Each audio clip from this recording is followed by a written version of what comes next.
Mais ces îles-là, contrairement à ce qu'on peut penser, n'avaient pas beaucoup de ressources.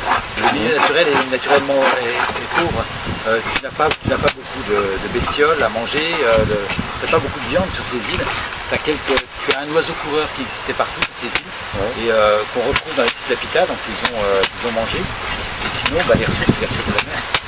Et des tortues apparemment. Et alors beaucoup la tortue, là c'est vrai que 90% de ce qu'on trouve dans ces sites c'est de la tortue.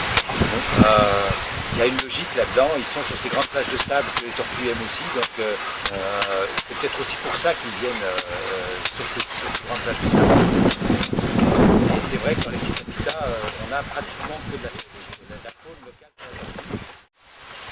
Donc ce sont des gens qui gèrent très bien leur environnement, que ce soit l'environnement familial, social, humain ou naturel. Et ça, les sociétés qui ont réussi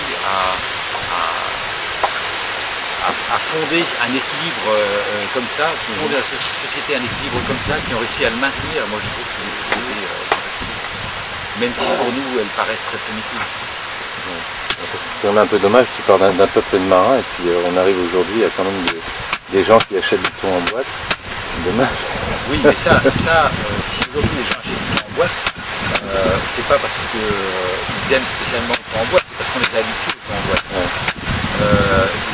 Foncièrement, ils n'en ont pas besoin. Ce sont des gens qui vivent du tarot.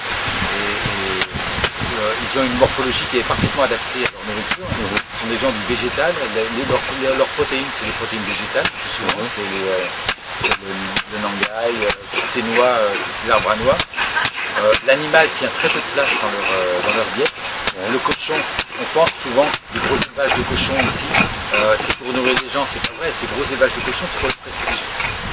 Le cochon c'est un animal qui est en compétition permanente avec l'homme, qui mange la même chose que l'homme, qui détruit le jardin, et si on le conserve, si on le garde, c'est vraiment parce que c'est prestigieux et parce qu'on le veut pour les cérémonies.